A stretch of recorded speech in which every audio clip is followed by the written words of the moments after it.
Entonces, bienvenidos a la clase del día de hoy. Hoy día estamos 16 de agosto del 2021, listos para empezar la clase. Hoy día nos toca desarrollar el tema de Grecia. ¿Ya? Acá está el material a compartir. Todos deberían tener este material. ¿Sí? ¿Está bien? ¿Me confirman, por favor? Correcto. ¿Sí? Listo. Ya. Al respecto, nosotros tenemos un material ya trabajado al respecto de esto, ¿no? Como le señalaba, nosotros trabajar ya el semianual es ahondar un poco más en la temática, los materiales se les ha estado enviando, ¿da? De manera progresiva, y también se les va a enviar pues el material de esta semana, ¿no? En este caso lo que vamos a utilizar es por la necesidad de imágenes para el tema de Grecia, vamos a utilizar entonces diapositiva, ¿ya? Y es lo que vamos a presentar a continuación entonces. Aquí, a ver, acá está,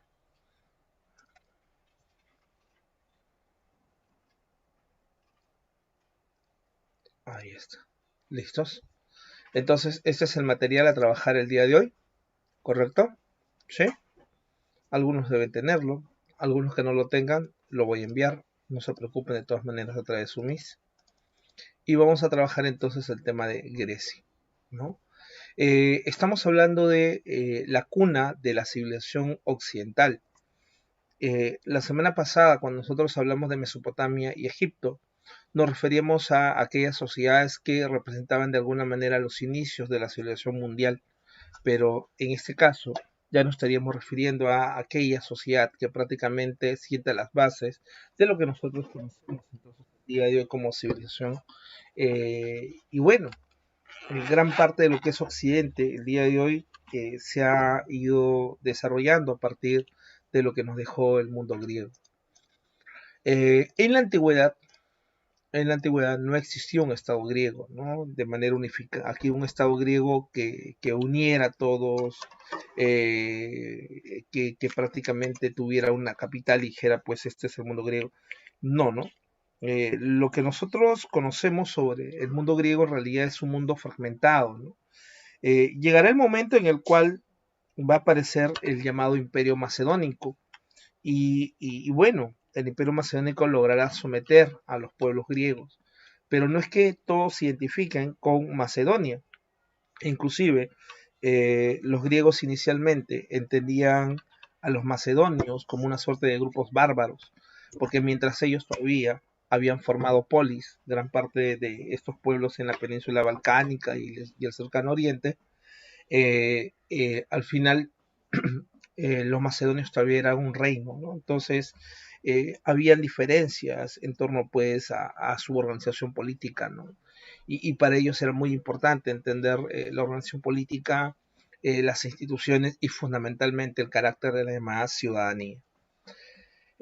¿Dónde se ubicaron? Se ubicaron a lo largo de la zona oriental de Europa, ¿ya? A lo largo de la zona oriental de Europa. No solamente la península balcánica, que es lo más conocido, ¿no? O sea, de manera general, cuando se habla del mundo griego, se señala en base a lo que es el día de hoy, aquí el país de Grecia, ¿no? Actualmente, pues, esto de aquí es lo que nosotros llamamos Grecia.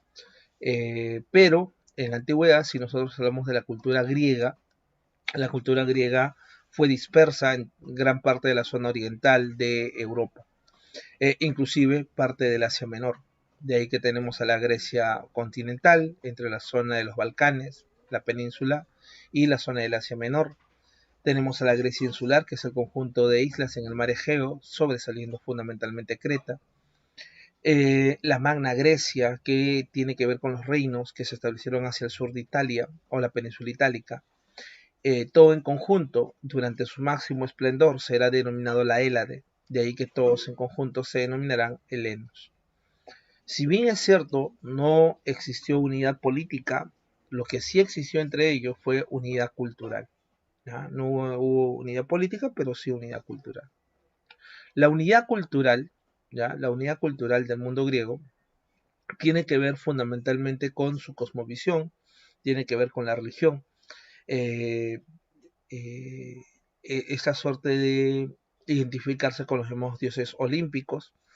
La particularidad de los dioses olímpicos es que nos está llevando a este primer antropocentrismo, a esta visión humanizada de alguna manera de la religión.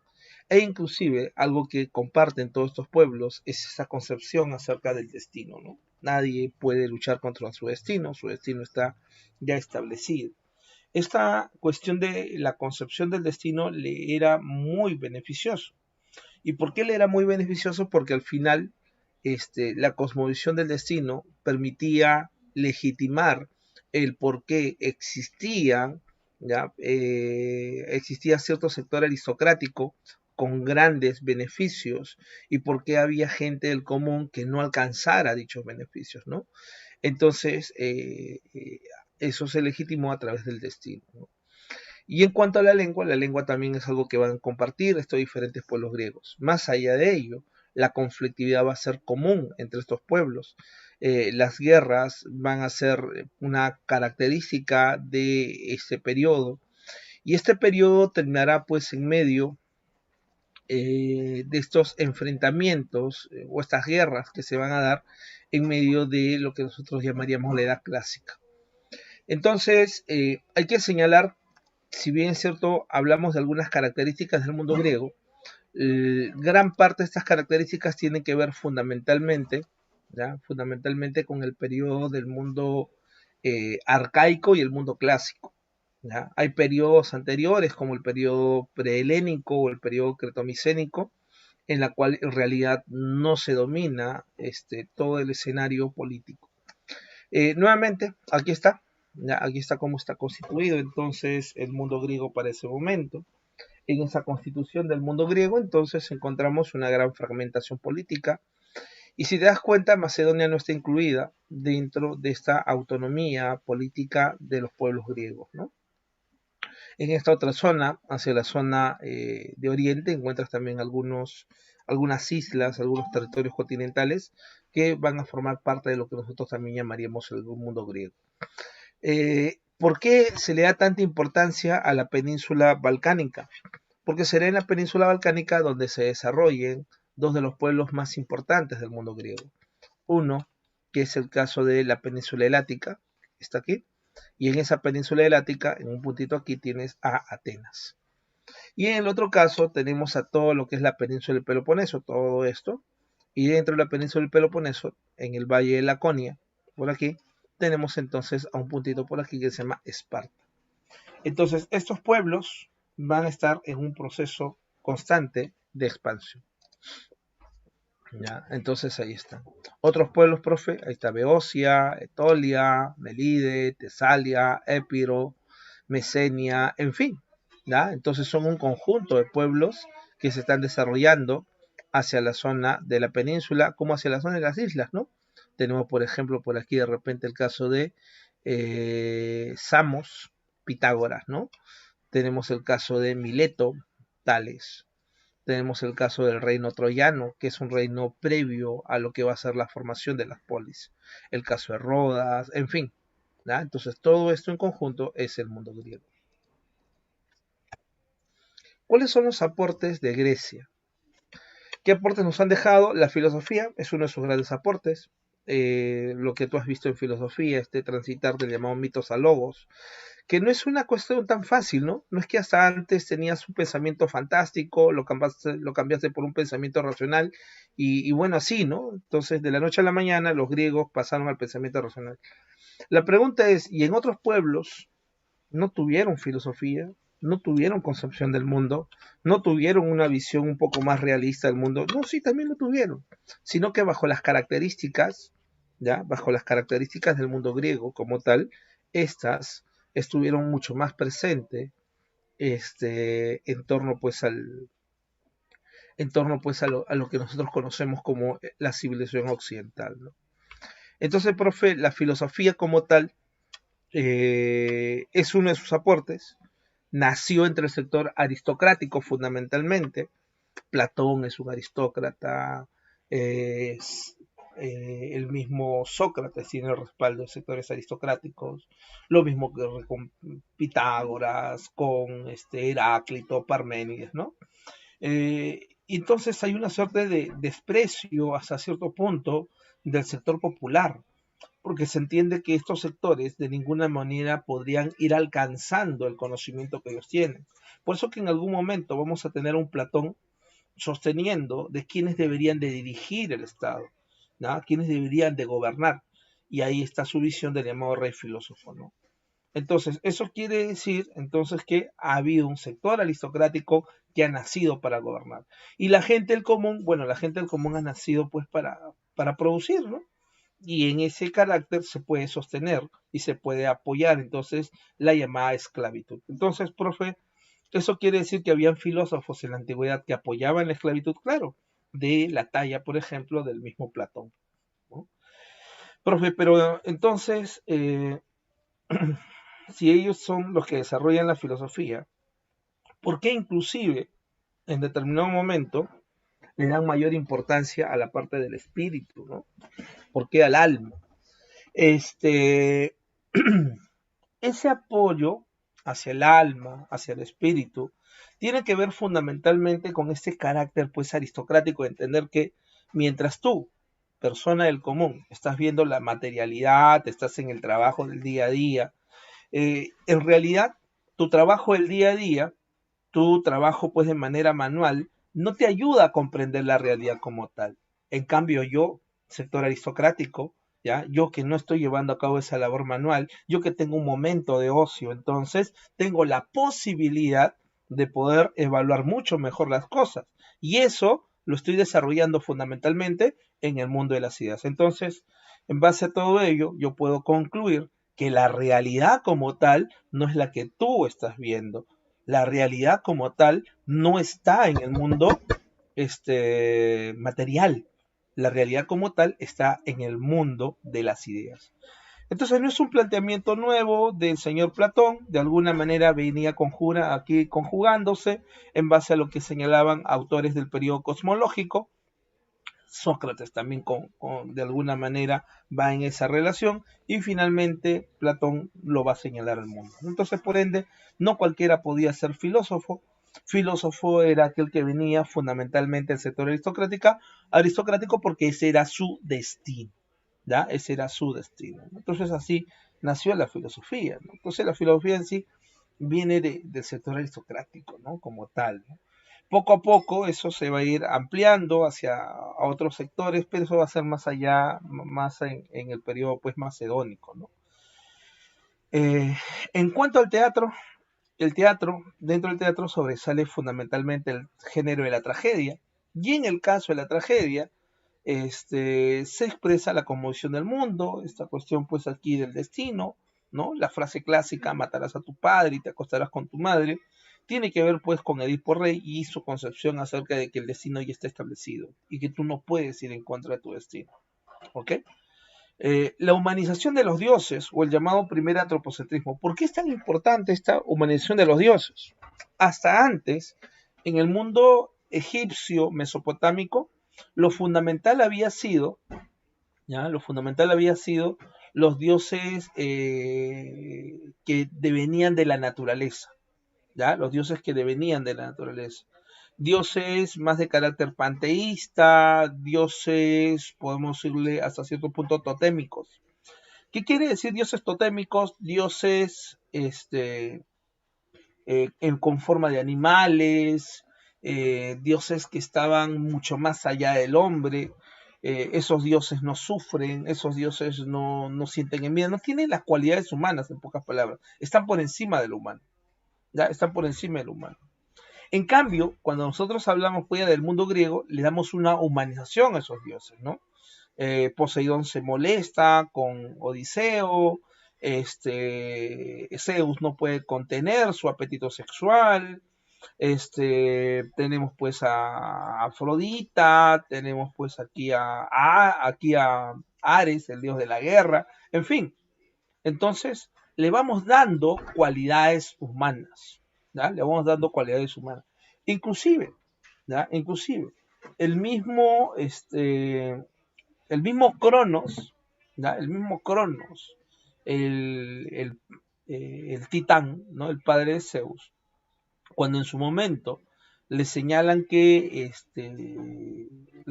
su hijo lo va a deponer, va a tratar a como del lugar de ir contra el destino, ¿ya?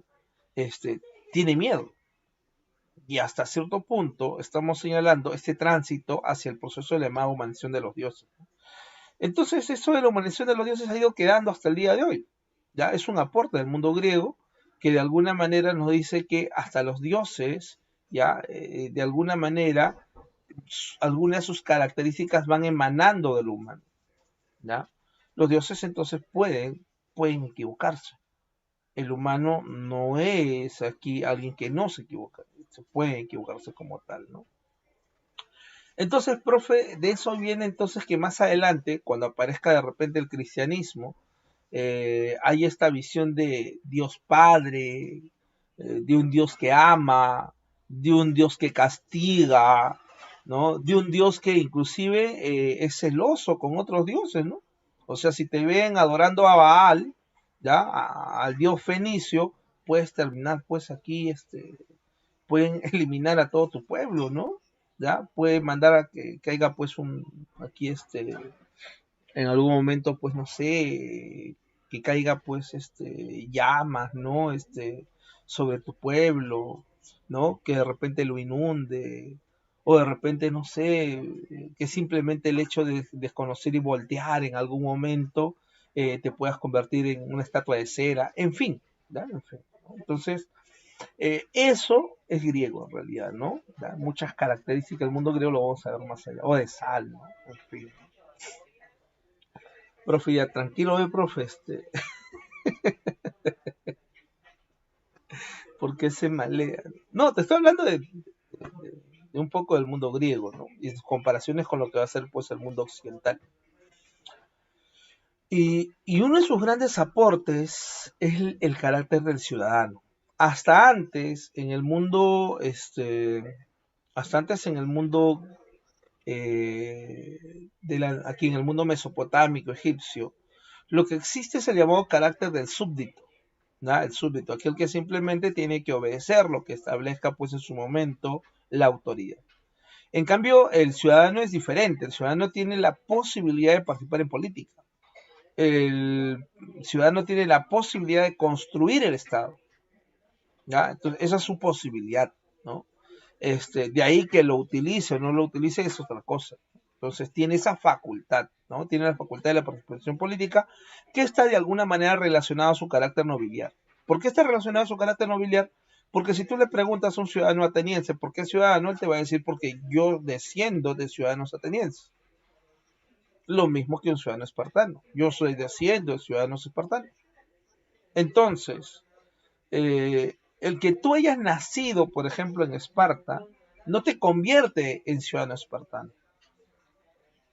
Entonces, para tú ser ciudadano espartano, tus padres han tenido que ser ciudadanos, fundamentalmente tu padre ha tenido que ser ciudadano. Es una sociedad de carácter patriarcal, hay que decir también, donde las actividades artísticas, políticas, militares, están fundamentalmente dirigidas por el varón. Y la mujer tiene un carácter fundamentalmente doméstico. Eso también forma parte del mundo occidental. Porque doméstico, claro, esa es su labor. Lo entienden así de manera general. Que una mujer esté relacionada pues a cuestiones filosóficas, a la guerra, no es muy posible. Aunque eso se va a ir rompiendo poco a poco hacia el periodo macedónico. ¿Ok? Pero no era usual. ¿Ya? No es usual. Inclusive en el caso del teatro, cuando se tiene que dar la actuación, y eso te había dicho tu profesor de literatura, cuando se tiene que dar la actuación de el rol de una mujer, lo hace un varón. ¿Ya? Lo hace un varón, ¿no? Y era normal en ese momento. Entonces, eh,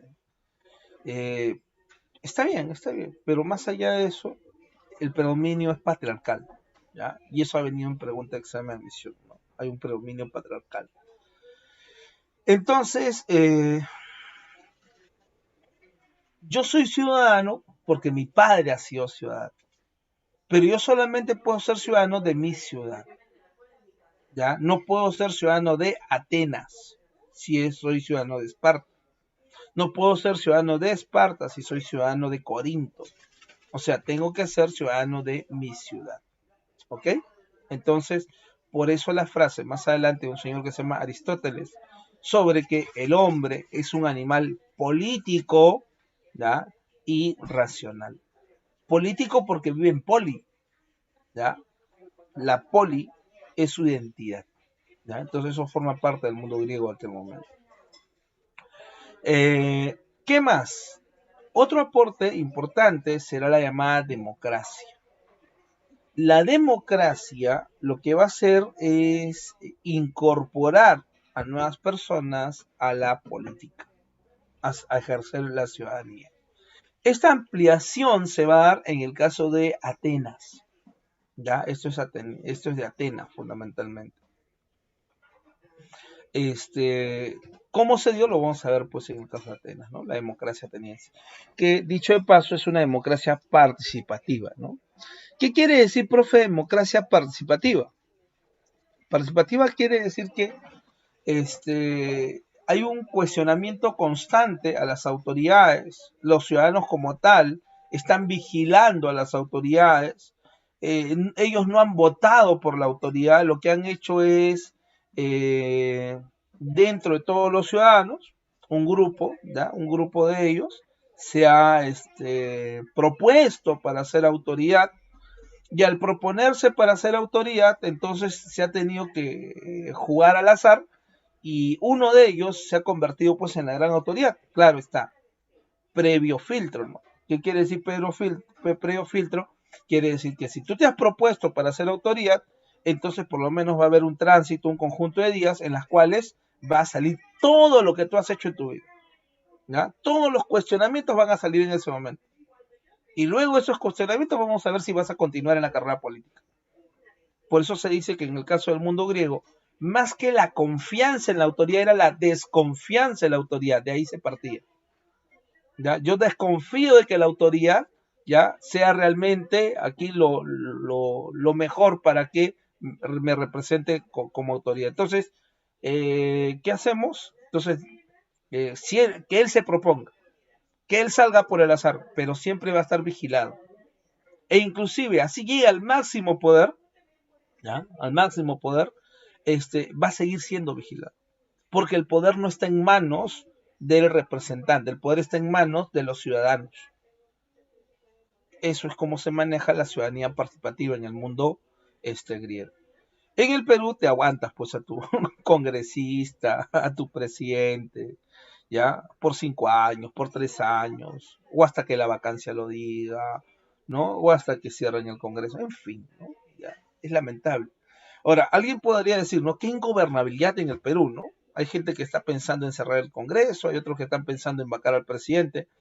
Eso es no tener instituciones fuertes, ¿ya? Cuando tú no tienes instituciones fuertes, entonces eso ocurre, ¿ya?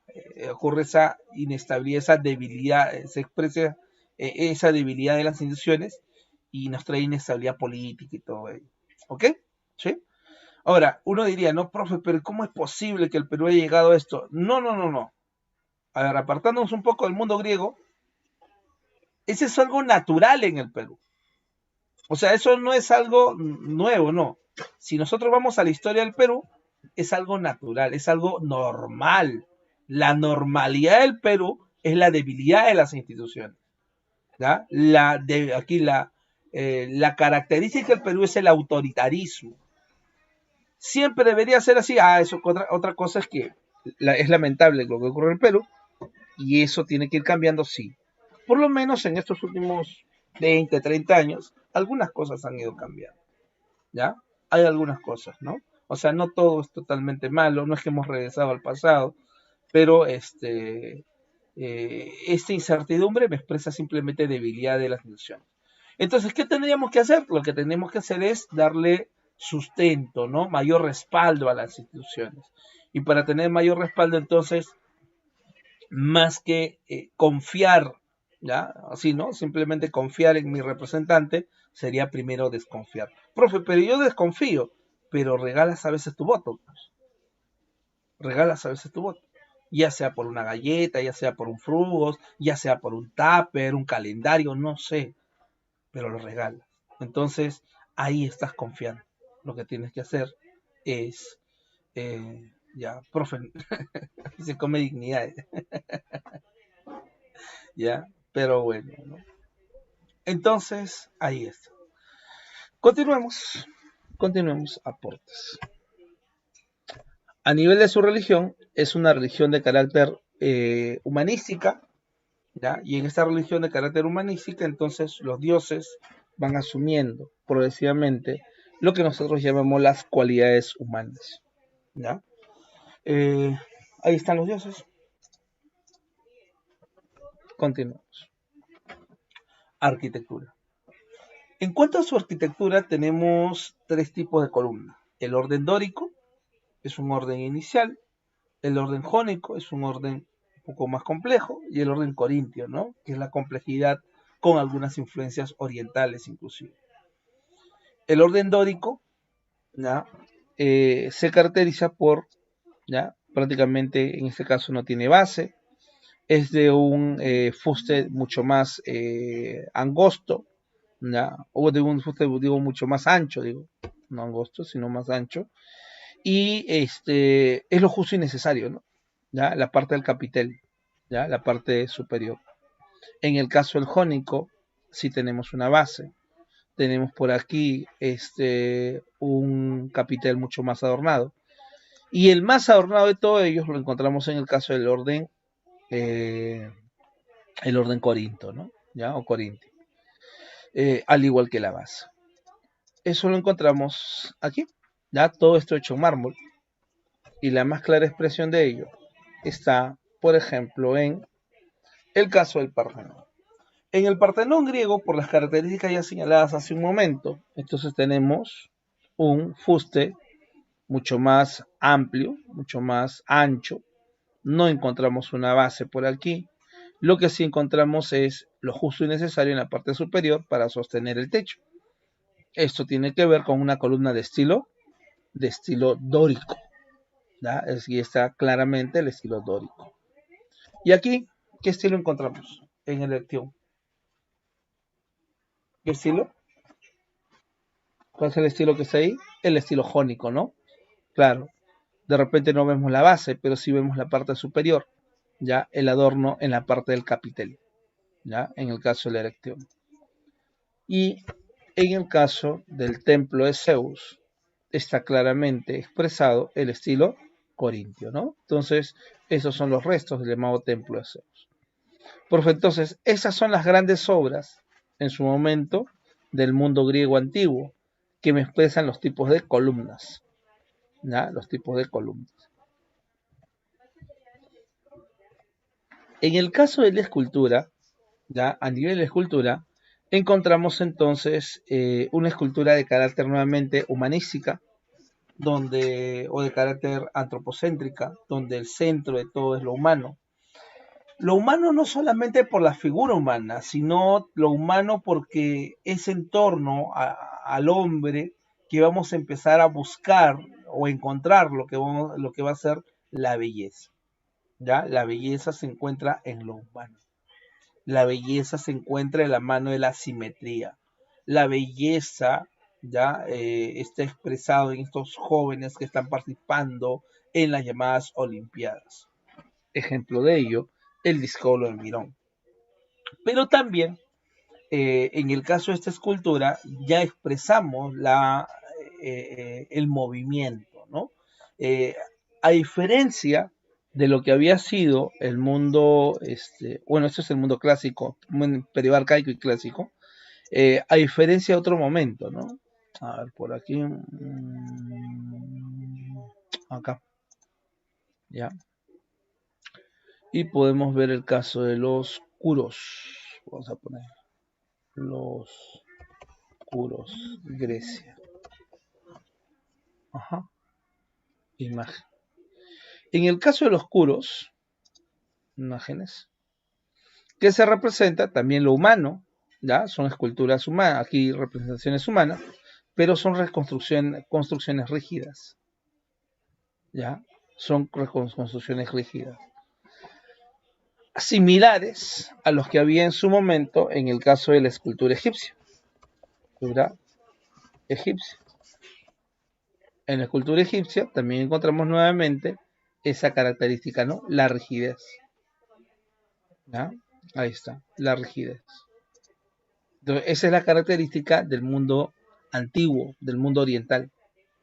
Esa rigidez se está cambiando por esto aquí, por la representación del movimiento, que está representado, por ejemplo, en la escultura como el Discoblo de Mirón, pero también está representado en obras como el llamado Doríforo, de Policleto. O sea, ¿qué representan? Representan movimiento.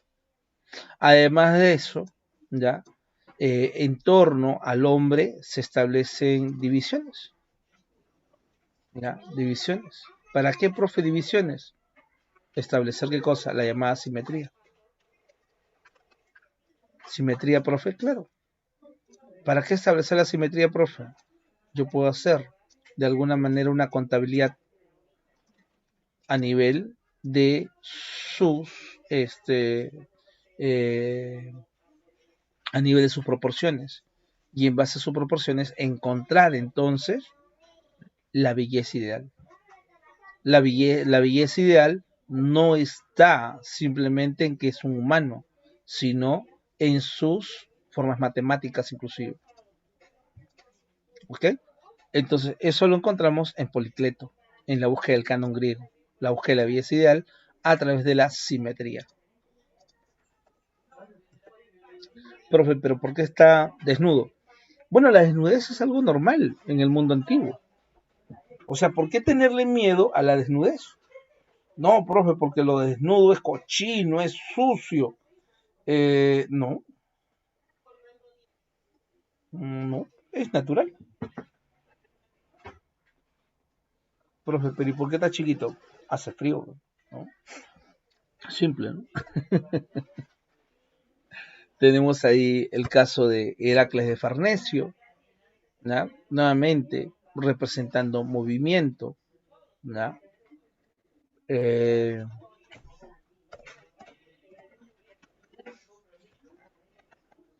Tenemos esculturas, esto ya de la época macedónica, donde aparece la Afrodita de Milo, la Afrodita de Sinio, ¿no? Tenemos el caso de aportes en otro rubro, como por ejemplo la historia.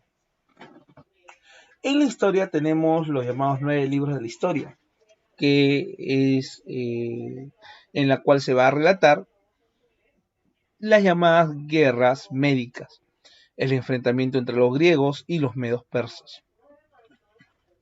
En esta obra entonces, los 9 libros de la historia, se va a recolectar información acerca de esos pueblos, e inclusive del pueblo egipcio, porque para poder llevar a cabo la elaboración de sus 9 libros de la historia, Heródoto tuvo que ir a los lugares donde se había dado el conflicto y ir recabando también información, tanto oral como información escrita.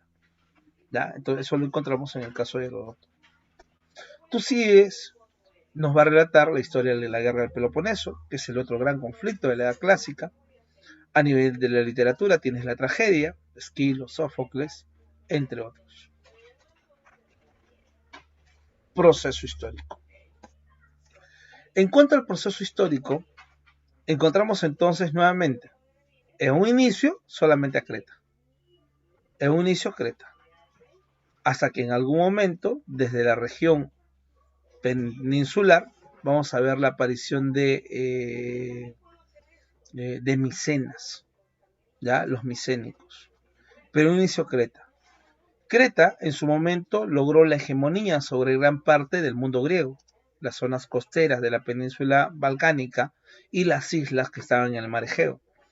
¿A través de qué? A través del control fundamentalmente ideológico y comercial, pero todo mediante relaciones marítimas.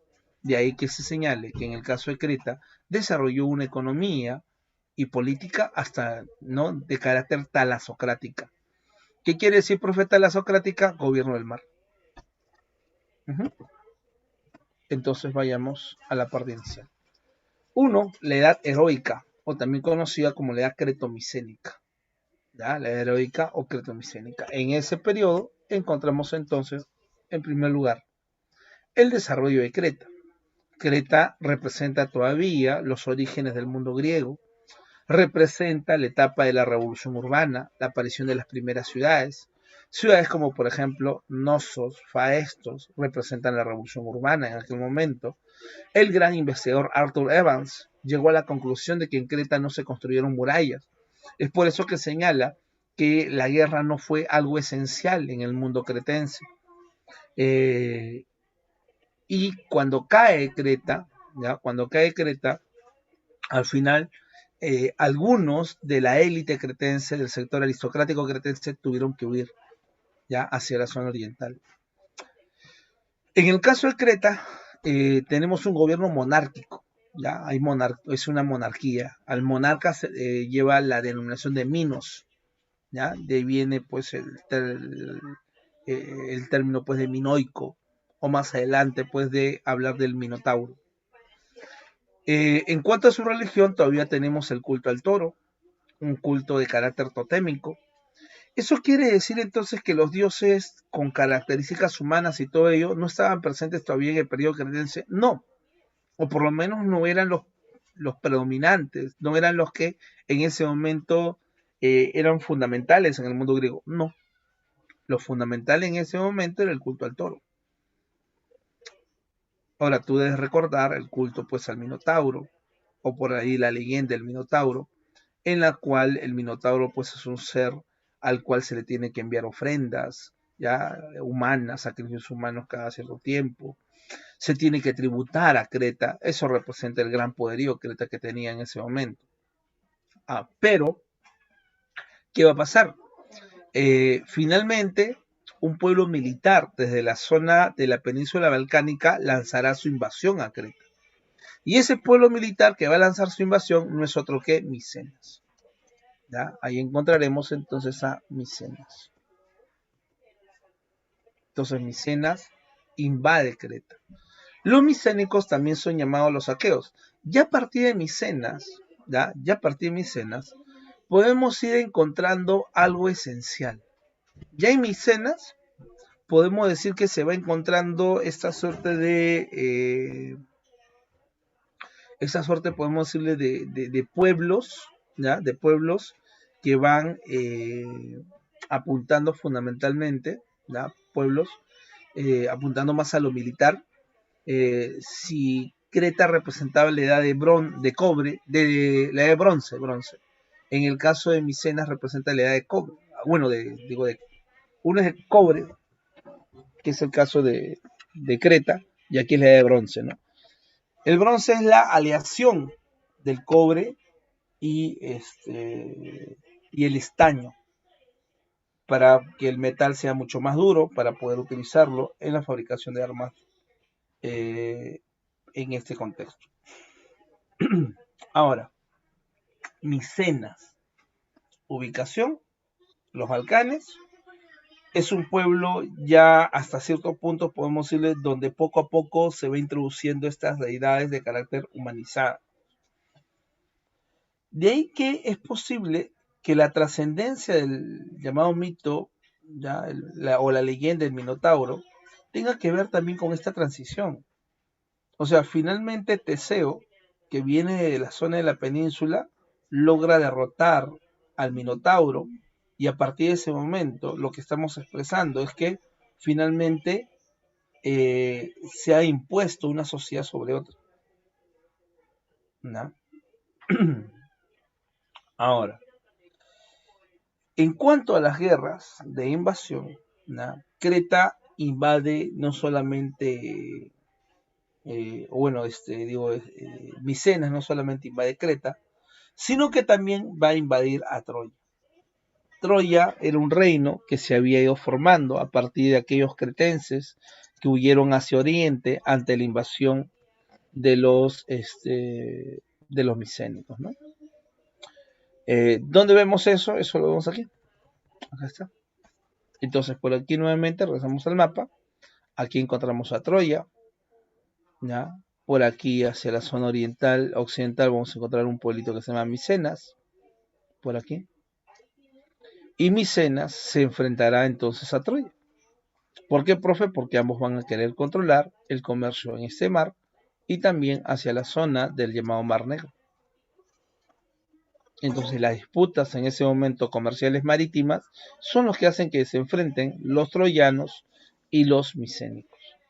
Ya en Micenas, poco a poco los dioses de carácter antropomorfo y con cualidades humanas se van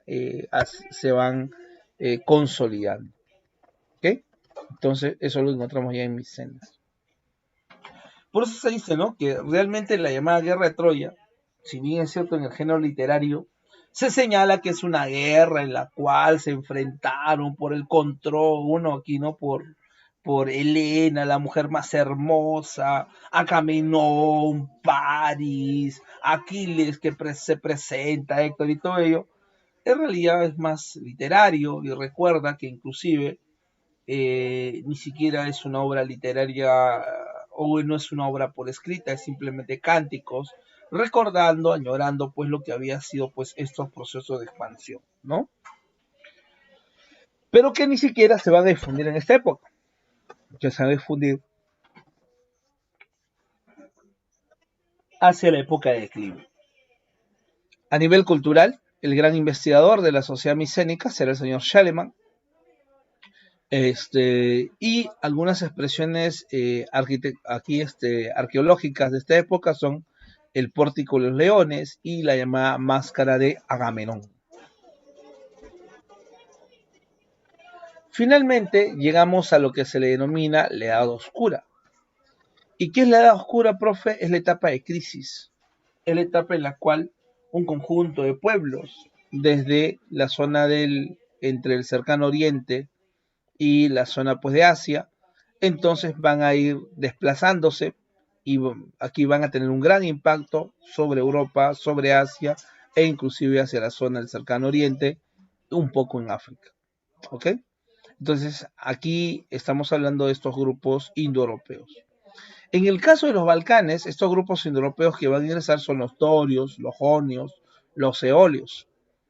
Y ellos van a consolidar esto de los dioses olímpicos, ellos van a consolidar esta cuestión de la visión aristocrática de cómo se va a ir formando el mundo griego, ¿ya? Y vamos a ver qué es lo que van a ir dejando, ¿ya? A nivel económico, están buscando tierras agrícolas. Ese es el otro punto, ¿no? O sea, quieras o no, los Balcanes no es una zona donde haya una gran cantidad de tierras agrícolas, ¿ya? No es una zona sumamente fértil, ni siquiera es un centro pues originario de la agricultura. Más bien la zona es sumamente accidentada y lo accidentado del terreno permitió entonces que estos grupos pudieran parcelar o establecer de alguna manera sus territorios, pero que se establecieran por tribus y cada uno defendiendo un pequeño espacio, ¿ya? Entonces, así ingresaron los grupos indoeuropeos. Tienen influencia de alguna manera fenicia en torno al alfabeto, a la navegación. Tenemos a los dorios, que son los que principalmente sobresalen, que están introduciendo el uso del hierro. En esta época es posible que se estén difundiendo los poemas homéricos, por eso se llama Edad Homérica. ¿Ya? ¿Por qué se difunden, profe, los poemas homéricos? Tiene que ver pues con recordar un poco de lo que había sido pues el periodo micénico, el periodo de las guerras, de expansión. Pero bueno, finalmente se da la Edad Oscura. La Edad Oscura es el tránsito para consolidar el proceso de la Edad Arcaica. Y la Edad Arcaica tiene que ver con la fundación de las polis. Ahora, ¿quiénes están fundando esas polis? Esas polis le están fundando los grupos indoeuropeos. Profe, pero ¿y terminaron con todas las personas que estaban dentro de la península balcánica? No, los sometieron. ¿Ya? Los sometieron.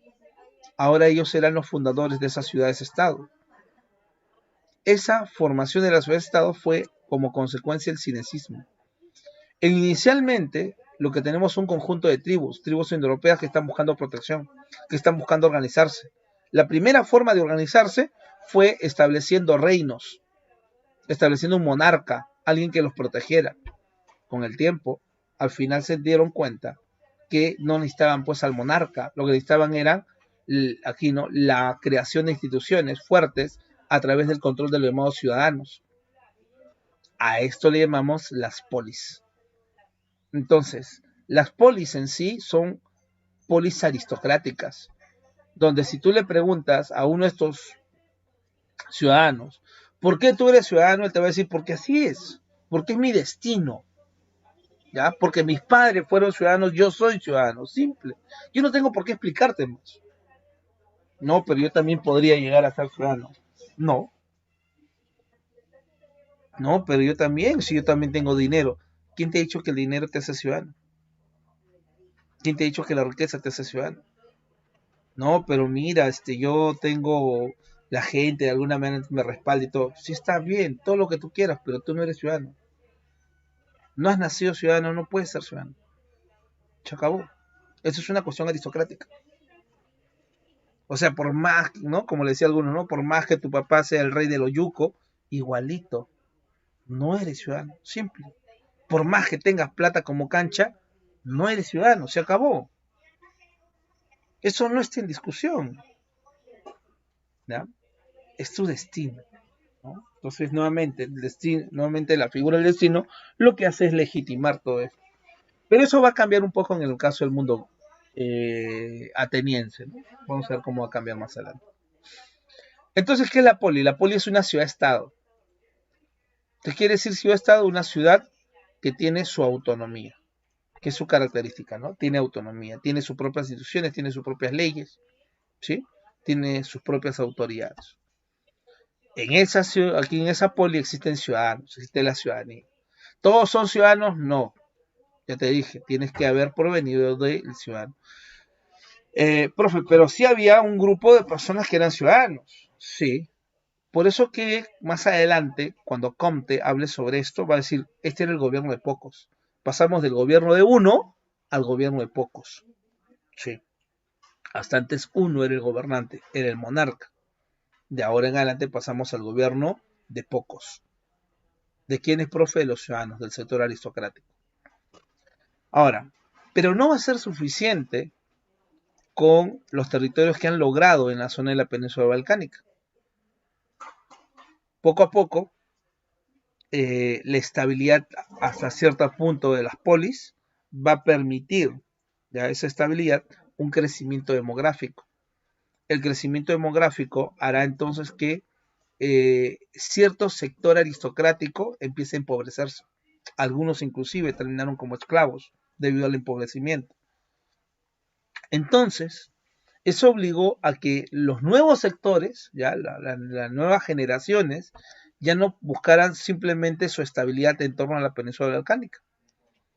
Entonces, esos nuevos, ya esas nuevas generaciones que hicieron, empezaron a migrar, llegando a la zona del Cercano Oriente, llegando al sur de Italia. Y en ese proceso van a empezar a comparar lo que existe en la península balcánica, van a comparar aquello que entre comillas es la certidumbre con lo nuevo. Con lo nuevo, profe, claro, con lo nuevo de Oriente. Con lo nuevo, con lo que están vivenciando en ese momento. Entonces empieza a desarrollarse en ellos de gran manera esa capacidad de asombro, asombrarse, por ejemplo, ante el ocultar del sol, ¿no?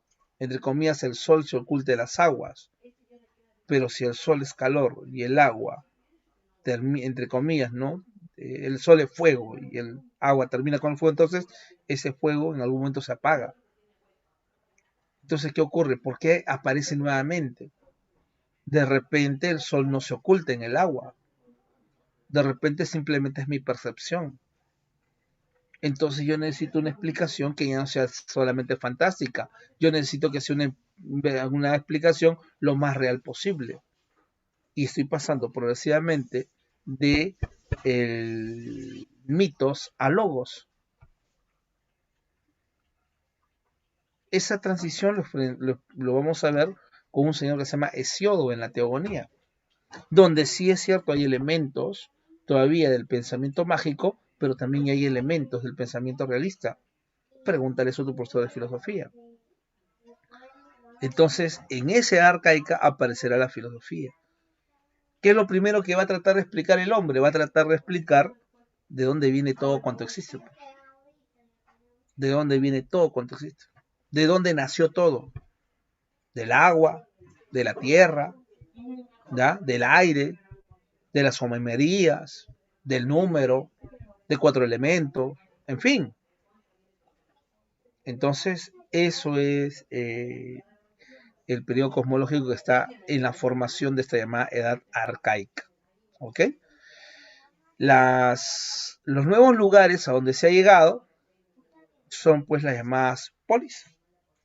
Bueno, son las llamadas cleruquias. Digo. Van a haber ciudades, como el caso de Atenas, que van a ser metrópolis. ¿Qué es una metrópoli? Una metrópolis aquella fundadora de colonias. ¿Y para qué van a servir las colonias? Las colonias son factorías, son lugares que les sirven a la metrópoli, a la ciudad, para poder establecer talleres artesanales, que le va a permitir establecer almacenes y poder expandir su dominio comercial. Entonces, ese es el mundo griego. Ahora, dice, ¿hay enfrentamientos constantes? Claro que sí. Y esos enfrentamientos constantes, por ejemplo, lo encontramos en base a qué cosa, a las guerras continuas que habían entre estos diferentes pueblos, pero que se paralizaban a partir de algo que se llaman las Olimpiadas. Las Olimpiadas paralizaban el conflicto. ¿Por qué? Las Olimpiadas no es que sean simplemente esa suerte de festividades en la cual el objetivo es demostrar quién tiene más fuerza, quién es más hábil. No. Las Olimpiadas fundamentalmente eran festividades religiosas, que lo que hacían era rememorar la época en la cual se habían dado los enfrentamientos entre los llamados titanes y los dioses olímpicos. Entonces, rememorando esa batalla inicial del inicio de todo, entonces se daba esto. Pues entonces, eso es lo que nosotros llamamos entonces las Olimpiadas, claro. Festividades en honor a los dioses. Ahora, vayamos a algunas latito nomás que. Vamos entonces al caso de Esparta. Esparta es la mayor representación de lo que nosotros llamaríamos una poli, una ciudad-estado. ¿Por qué, profe? Porque es una ciudad donde el sector aristocrático es el que predomina, y eso era lo normal en gran parte del mundo griego. Lo anormal va a ser Atenas. ¿Ya? En Esparta, ubicación. ¿Dónde se ubicó Esparta? Se ubicó en la península balcánica. ¿Ya? Se ubicó hacia la península balcánica, hacia la región del Peloponeso. ¿Ya? O sea, dentro de la península balcánica vamos a encontrar también otras penínsulas, como la península del Peloponeso. Ahí al interior encontramos al Valle de Laconia. Entonces, un puntito ahí es Esparta.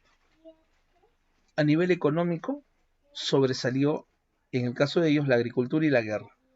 La agricultura y la guerra va de la mano para ellos. En el caso de Esparta, ¿ya? ¿Por qué la guerra es tan importante? ¿Y por qué va de la mano de la agricultura? Porque la guerra le permitirá al Estado espartano, al Estado espartano, obtener tierras y obtener esclavos. Tierras, ¿para qué, profe? Tierras para la agricultura. Y esclavos para trabajar las tierras. Motivo, profe, porque el ciudadano del común, el sector aristocrático en Esparta, no se está preparando para trabajar la tierra, se está preparando para la guerra. Entonces, eso es como se va a configurar Esparta. La guerra será esencial para ellos. ¿Ya? Es una sociedad donde predomina el sector aristocrático. A los espartanos se le llama también homiois. ¿Qué es un homioi, profe? Un homioi es un ciudadano. O también se le puede llamar espartiata. Pregunta, ¿ese ciudadano nace o se hace? ¿Ese ciudadano nace o se hace? Nace. ¿Ya? En todos. El ciudadano nace, no se hace. ¿Por qué dice que nace? Porque su padre ha sido ciudadano. Simple. ¿ya? Simple, ¿ya? Ahora, tenemos entonces al espartano, al ciudadano. Él es el que se va a convertir en un hoplita. ¿Qué es un hoplita? Es un soldado. En realidad, el término hoplita, si bien es cierto, es para el soldado, ¿ya? Y en Esparta los ciudadanos se convierten en soldados, pero en realidad el mundo griego como tal está compuesto por un conjunto de ciudadanos que son hoplitas. Recuerda que la guerra es algo común entre todos los pueblos del mundo griego. Y si es algo común, entonces hay una gran cantidad de hoplitas por cada una de las ciudades. Tenemos al perieco. ¿Qué es el perieco? El perieco es el extranjero. Es aquel que puede haber nacido en Esparta, pero no es ciudadano espartano porque sus padres no han sido ciudadanos. Pero no es un esclavo, porque no ha terminado siendo una cosa. El hilote es un esclavo, es una cosa, algo que puedes comprar, vender, regalar, donar, lo que tú quieras. El perico es un hombre libre, pero no es ciudadano. Podría terminar como esclavo, sí, pero no podría terminar como ciudadano. ¿Por qué, profe? Porque el ciudadano nace, no se hace. ¿Ok? Profe, pero podría amasar una gran fortuna, eso sí lo podría hacer, pero estaría sometido a todo lo que establezcan los ciudadanos. ¿Ok? En el terreno político, uno de los grandes reformadores de Esparta se llamó Licurgo o Lisurgo. Licurgo o Lisurgo, ¿ya? Es el que establece una educación clasista, militarista y selectiva, donde establece que la educación y la guerra tienen que ir de la mano, donde los niños tienen que ser preparados desde muy pequeños, donde se tiene que ir seleccionando quién va aquí, ¿no? Seleccionando quiénes van a ayudar al Estado en su expansión. Por eso que se practica también la eugenesia. ¿Qué pasa si un niño nace con algún tipo de problema, alguna malformación, algún problema de repente para poder caminar? Entonces no sirve para la guerra. Y si no sirve para la guerra, entonces no tiene por qué seguir creciendo. No tiene por qué seguir avanzando, simplemente hay que eliminarlo. Lo llevas al monte Tejeto y lo avientas, pues se acabó. Ahí tenemos entonces la eugenesia. Tenemos las cripteas, que es la cacería de esclavos. En realidad son ceremonias, son rituales en las cuales entonces se sacan a los esclavos más rebeldes, ¿ya? Los jóvenes irán a cazarlos. De esa manera consigue dos cosas. Uno, prever rebeliones y dos, enseñarle a los jóvenes cómo cazar. Porque solamente se aprende a matar matando. ¿Ok? Es igual, ¿no? En el caso de ustedes, por ejemplo, en el caso de aquellos que quieran estudiar medicina, está bien, tú puedes estudiar la parte teórica, todo lo que tú quieras, pero si quieres de repente, no sé, aprender sobre un poco de cirugía, tendrás que ir a la morgue. Lo primero que vas a ver es cómo se hace aquí, cómo en la morgue van a hacer entonces la apertura de un cuerpo. O sea, un médico no va a estar lejos de eso. Pues, ¿qué? Claro. Harás tus primeras prácticas en la morgue. Abrirás un muerto por ahí. Profe, no, pero es demasiado fuerte, entonces no sirves para médico. Entonces, así esa es la lógica del señor Licurgo. En cuanto al Estado, el Estado es el que administra a los esclavos y a las tierras, ¿ya? Asegurando a la familia de los ciudadanos. ¿Qué quiere decir? Tú puedes ir, ¿ya? Tú puedes ir a la guerra, pero podrías morir, que es lo más lógico. Estás yendo a la guerra, puedes morir. Y si mueres, entonces, ¿qué va a ocurrir? Con tus hijos, con tu esposa. ¿Se acabó todo? No. El Estado se encargará de cuidarlos. Pero recuerda, al final es tu hijo, va a servir para la guerra. A nivel de las instituciones, tenemos a la diarquía, el ejecutivo, dos reyes, Durante la época de guerra se dividía en diarquía.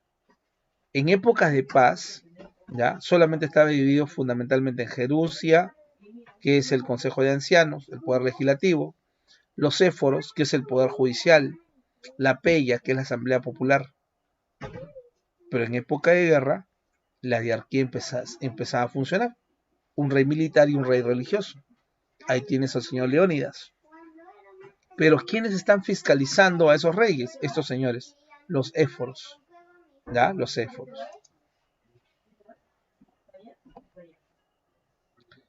Ahora hablemos sobre el caso de Atenas. En el caso de Atenas, ¿qué es? ¿Qué representa Atenas? Atenas es aquella ciudad que va a romper un poco esta estructura que ya había entre las diferentes ciudades griegas. Se expandió a través del comercio marítimo, es una metrópoli, está fundando cleruquias, colonias, ahí está estableciendo talleres artesanales, está estableciendo factorías, de pocas palabras, en la zona de Asia Menor, ¿ya? Y a nivel social, el grupo que dominó durante la hegemonía de Atenas va a ser la oligarquía comercial. El sector comercial empezó a tener cada vez mayor poder y empezó a desplazar al sector aristocrático. El sector aristocrático empezó a tener serios problemas. El sector aristocrático, poco a poco, en ese desplazamiento, va a empezar a criticar al gobierno ateniense. De ahí vas a encontrar las críticas que va a tener Sócrates sobre el gobierno ateniense. De ahí vas a tener las críticas de Platón sobre el gobierno ateniense. ¿Ya? A la cabeza de todos están los ciudadanos. ¿Quiénes son? Son los ciudadanos. Pregunta, para ser ciudadano, lo que se pone en cuenta es tu poder económico o tu linaje, tu origen familiar. ¿Qué es lo principal? Linaje. Linaje. ¿Ok? Entonces tu origen familiar es lo más importante. Entonces así funcionaba inicialmente Atenas. ¿Ya? Inicialmente así funcionaba. Entonces, que tú tengas un gran poder económico no te hacía estar por encima de los llamados eupátridas. Habían algunos pobres en la ciudad, algunos pobres ciudadanos, se habían empobrecido, conocidos bajo el nombre de los tetes. Algunos terminaban inclusive hasta como esclavos, producto del endeudamiento. ¿Ya? Pero bueno, vamos a ver cómo cambia esto. Tenemos a los metecos, que son los extranjeros, ¿ya? Nunca llegarían a ser ciudadanos. Tenemos a los doulios, que son los esclavos, cosas.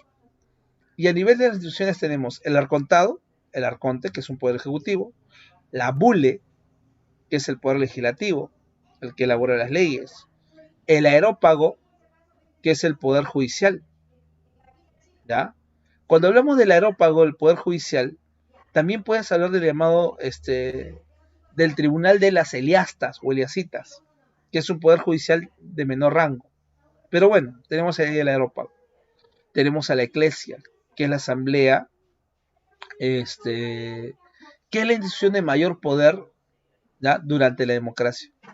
¿Ya? Durante la democracia, la institución más poderosa se llama la eclesia. ¿Ya? La eclesia, la institución más poderosa. ¿Por qué, profe? Porque es esta la que finalmente aprueba o desaprueba una ley. O sea, la ley elaborada por él, por la bule. Pero quien lo aprueba o desaprueba es la eclesia. ¿Ya? Entonces es la institución más poderosa. A nivel de educación, tenemos el gimnasio, tenemos la palestra, ¿no? Educación intelectual fundamentalmente, y aquí hablemos de su evolución política. Inicialmente, Atenas tuvo que pasar por una monarquía. Recuerda, ¿no? Las tribus llegan y las tribus tienen que organizarse y defenderse. Las tribus entonces establecieron un monarca. Con el tiempo, las tribus entendieron que más allá de un monarca necesitaban a las instituciones, pero donde solamente unos cuantos prácticamente dirigían el quehacer en el mundo griego. y eso es la aristocracia. Uno de sus más grandes representantes es Dracón, con su código severo, un código impositivo, donde le da mayor poder a los terratenientes. Este código severo inclusive establecía la esclavitud por deudas. Te endeudabas a tal punto que finalmente esto te llevaba tranquilamente a la esclavitud. Pero poco a poco, en Atenas empezó a surgir el sector comercial. Y el sector comercial, que empezó a tener cada vez mayor poder, ¿ya? Que empezó a tener cada vez mayor poder económico, entonces se va a insertar en la política. ¿Ya? No era usual esto, pero se hace. ¿Y quién lo hace? Lo hace Solón. Solón va a establecer las bases de la democracia. Las bases, no establece la democracia, las bases. ¿Cómo se llama esa base? Se llama timocracia. ¿Qué es la timocracia? El gobierno de los más ricos. Ahora, si se dice que es el gobierno de los más ricos, entonces, ¿habían nobles ricos? Sí. Esos nobles ricos serán ciudadanos. Pero también habían comerciantes ricos. Ya, esos comerciantes ricos también serán ciudadanos. O sea, divide el quehacer de la política en base al sistema de domus, se le llama. Un domo, otro domo y así, de manera progresiva. Cada domo está dividido entre aristócratas ricos y comerciantes ricos. Aristócratas ricos, comerciantes ricos, y así. Pregunta, ¿quién ha perdido aquí? El que ha perdido es el aristócrata pobre, porque él no entra aquí. Ese aristócrata pobre es el tete, ¿ya? Los empobrecidos. Entre comillas, antes tenían participación ciudadana ya con la aristocracia, pero aquí con la democracia lo han perdido. Esos tetes son los que van a apoyar a este tirano que se llama Pisístrato, estableciendo un gobierno autoritario, demagógico. Por eso que más adelante, cuando llega al poder Clístenes, a la muerte de Pisístrato, Clístenes, ¿qué hace? Clístenes dice, aquí ha habido un problema. Pues. ¿Y cuál ha sido el problema? El problema es que hemos dividido a la sociedad en domus. Es un sistema donde incluyen solamente a los ricos comerciantes y a los ricos aristócratas. Hagamos algo más. Ricos comerciantes, ¿ya? Ricos aristócratas y a los tetes. Tetes, ricos aristócratas y ricos comerciantes. ¿Cómo se llama ese sistema? Ese sistema se llama demos. Ahora entonces, quien va a elegir, quien va a tomar las riendas de Atenas, será el demos. De ahí el nombre de democracia. Democracia, gobierno del demos. Pero ¿quiénes son los que van a empezar a tener mayor control del poder? Los comerciantes. Por eso que la oligarquía comercial es la que manda. ¿Quién va a criticar esto? El sector aristocrático, porque lo ha perdido. El sector aristocrático ha empezado a estar desplazado del poder en Atenas. Entonces dice, ¿no? Ese sector comerciante está mucho más vinculado a la materialidad, al comercio, ¿no? De un lado al otro. Eso no es la realidad. Eso no es la realidad. ¿Qué es la realidad? La realidad viene del mundo de las almas, o del espíritu, del mundo del espíritu. Ahí está la realidad. Lo que tú ves son solamente formas. ¿Y quién ve eso que es real? Eso lo ve el aristócrata, el filósofo. Por eso que él es el que debería gobernar. ¿Ya? Ahí está la crítica. Hasta ahí. ¿Estamos bien? ¿Se va entendiendo?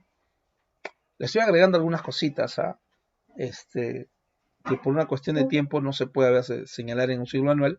Y un examinador se puede decir porque ya se sobreentiende que algunas cosas ya conoces. ¿Sí? Ahora, ¿cómo así se da inicio a la Edad Clásica? La Edad Clásica se inicia con las guerras médicas, con el enfrentamiento entre los medos, persas y los griegos. ¿Por qué se da esta guerra médica?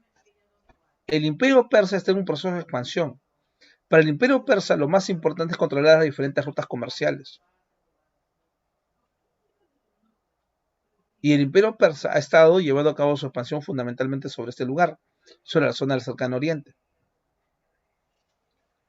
Persia sustenta que Mileto, que las ciudades de influencia ateniense han incendiado Sardes. Y el incendio de Sardes es suficiente para poder el imperio persa declarar la guerra no solamente a Mileto, sino a Atenas. El mundo griego está en peligro. ¿Y en qué peligro, profe? El peligro de que finalmente Persia se expanda y se establezca un gobierno monárquico, tiránico, frente a las pequeñas ciudadanías, a las pequeñas polis que estaban aquí, en la península. Entonces, estas polis se van a defender. Y así se va a iniciar las llamadas guerras médicas. Los enfrentamientos los tenemos en Maratón, el paso de las Termópilas con Leónidas, Platea, Eurimonte. Los emperadores persas serán Darío, el Grande, Jarjes, Artajerjes. Y finalmente, Atenas logrará formar la llamada Liga de Delos. ¿Y qué es la Liga de Delos, profe? La Liga de Delos es la unidad de las polis griegas para enfrentar al imperio persa. Y logran vencer. Si bien es cierto logran vencer, no desaparece el imperio persa. Lo único que logran es retomar el control sobre la zona del Cercano Oriente. Logran hacer retroceder al imperio persa. Es lo único que logran. Pero Atenas, por ejemplo, habiendo liderado ¿ya? La tercera guerra médica, derrotando al imperio persa, no es que inmediatamente derrotan al imperio persa y desaparece la Liga de Delos, no, la mantiene. ¿Y por qué mantiene la Liga de Delos? Porque ahora Atenas lo va a utilizar para pasar a esta nueva etapa, al llamado siglo de Pericles. ¿Qué es el siglo de Pericles? Es el auge cultural y político ateniense. Es la época donde la democracia se va expandiendo, donde la hegemonía ateniense se va expandiendo, donde se construyen obras como el Partenón en la Elección, aparecen personajes como Herodoto, Fidias, recuerda los 9 libros de la historia, recuerda, este es el gran escultor de Atenas. Pero la expansión de la democracia, la hegemonía de la oligarquía comercial en el mundo griego es un peligro para los grupos aristocráticos. Por eso que los grupos aristocráticos se van a defender. Y para defenderse tendrá que ir la llamada Guerra del Peloponeso. Donde frente a la Liga de Delos nace la Liga del Peloponeso, dirigida por Esparta. Donde aristocracias y democracias están enfrentándose. El objetivo es quién va a mantener la hegemonía en Grecia. Y luego de 3 guerras del Peloponeso, Esparta se impuso. El triunfo de Esparta, ¿ya? El triunfo finalmente de Esparta sobre los atenienses no es el fin de la crisis, más bien es la agudización de la crisis. Se agudiza la crisis de las ciudades-estado. Al poco tiempo Esparta será derrotado por los persas, será derrotado por los tebanos, el mundo griego en crisis, y en ese mundo griego en crisis alguien podía aprovechar para invadirlo, los persas. Entonces hay que defenderse ante los persas. Y ahí encontramos a un señor que se llama Filipo II. Filipo II propone formar la llamada Liga de Corinto. Las diferentes polis quieren mantener su autonomía y además que no confían en un reino, ¿no? O sea, estos bárbaros que me van a decir para poder enfrentar pues a los persas. Y decide invadir las polis griegas. Pero no termina su labor. ¿Quién termina esa labor? Esa labor la termina Alejandro Magno. Alejandro Magno finalmente dominará las polis. Pero además de eso, lanzará su expansión hacia el imperio persa. Y este será el gran imperio de Alejandro Magno, el imperio macedónico. Esta gran expansión del imperio macedónico también va de la mano del nacimiento del llamado helenismo. ¿Qué es el helenismo, profe? La fusión cultural entre Oriente y Occidente. Realmente, no podemos señalar que solamente el mundo civilizado era pues Occidente. Profe, ¿cuánto duró la vida de Alejandro Magno? Termina con la muerte. Alejandro Magno muere y se acabó el imperio macedónico. ¿No? A la muerte de Alejandro Magno, este territorio será dividido entre 5, ¿no? Pero ahí se ha ido difundiendo el helenismo. ¿Qué es el helenismo, profe? La fusión cultural. En pocas palabras, la cultura griega se ha ido exponiendo en diferentes lugares. En Egipto tendremos a la herencia ptolomeica, por ejemplo. En el caso de India, eso se va a contar en obras como el Ramayana, en la cual se habla sobre la llegada de los arios, o en tus obras, pues aquí en tus series de los alienígenas ancestrales, ¿no? Pero finalmente, lo que ha dejado, quieras o no, Macedonia, finalmente esto nos va a llevar a el nacimiento de otra gran sociedad, y esa otra gran sociedad será Roma. Roma es otro tema. Con eso podemos dictar claves. Vamos a las claves entonces, por favor, saca tu material. Dice, pregunta número 1. En la evolución política de Atenas, debería decir, se aprecia que el desarrollo de la democracia predominó. En el desarrollo de la democracia predominó. ¿Quién predominó en el desarrollo de la democracia? ¿Quién predominó? Predominó una oligarquía comercial, ¿no? Uno de... Correcto. Pregunta número 2. A finales del siglo IV AC, las polis griegas alcanzaron un notable desarrollo económico, fortalecimiento de las organizaciones políticas y una unidad cultural superior a otros pueblos. En este periodo de auge, la mujer ateniense participó en...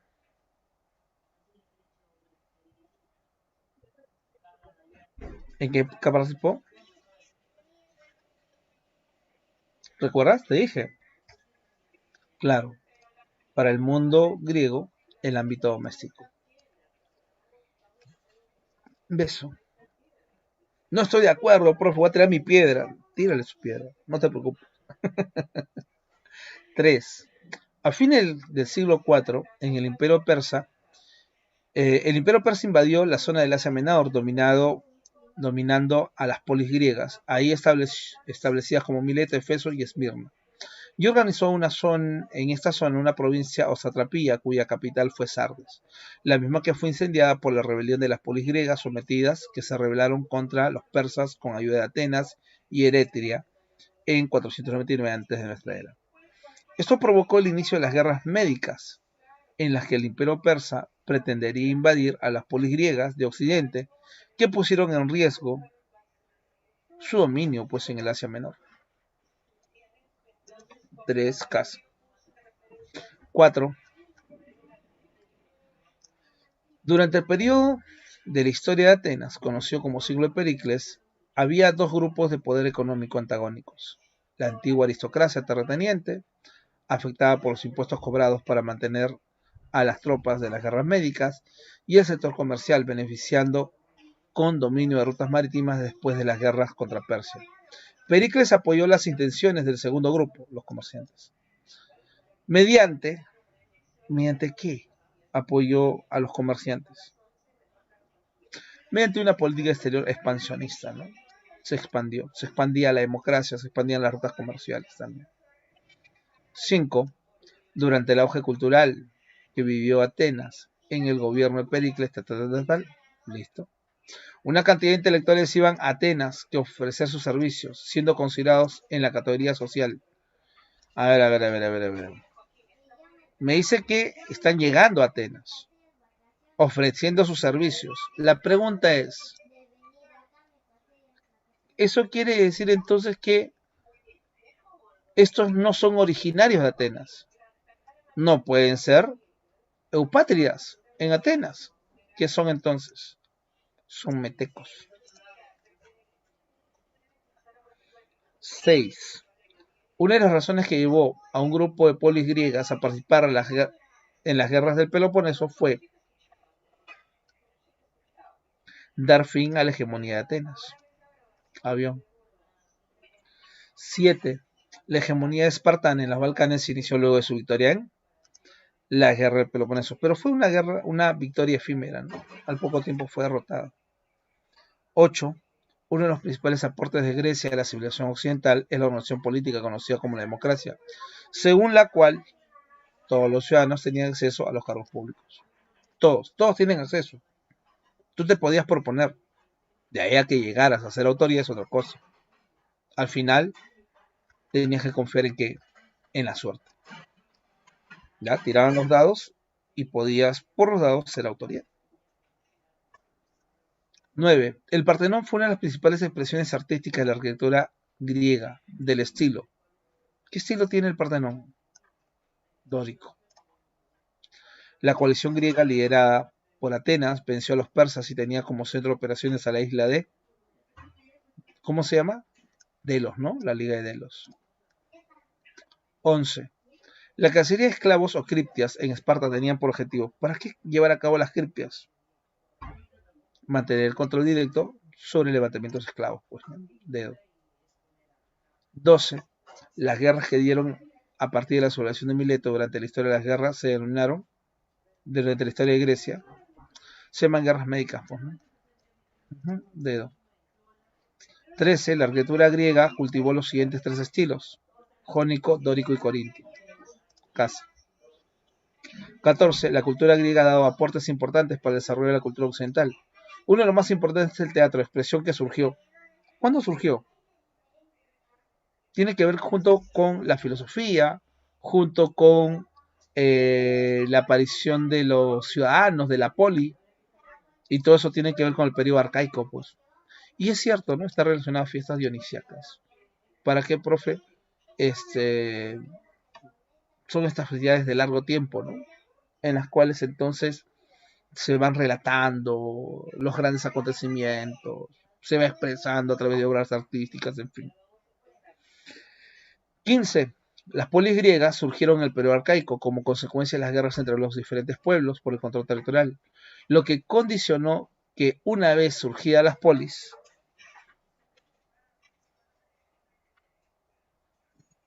¿qué condicionó? Se establecieron estructuras jerárquicas con predominio de las aristocracias, pues. Fueron las aristocracias las que dominaron el escenario político. ¿Ok? 15 entonces salió. Bueno, con eso entonces terminamos y nos estaremos viendo la próxima semana. ¿Correcto? ¿Sí?